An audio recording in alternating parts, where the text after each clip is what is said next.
cansa a garganta. Então foram o quê? 14 minutos e 14 segundos falando Felipe Neto sem parar.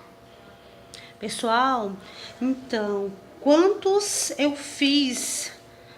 vezes eu falei? O que vocês acham? Pessoal, não foi fácil não, viu? Eu tava já com a garganta seca. Mas é só 14 minutos? Sim, pessoal, mas é difícil. Porque aí você vai repetindo as palavras, né? A palavra, né? Repetidamente. Então, o que acontece?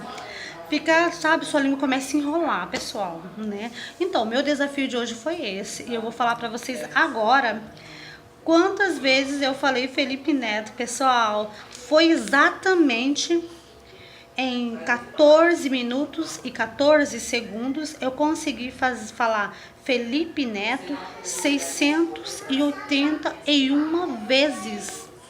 Olha aqui, anotei pra vocês, ó, pessoal. Tá vendo? Aqui, ó. Entendeu? 681 vezes, pessoal. Olha. Pessoal, o que vocês acharam?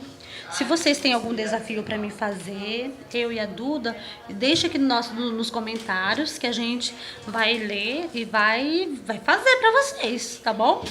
Então, e aí, Duda? Eu quero um monte de like e um like gigante, tá bom? Tá bom, manda beijinho pro pessoal.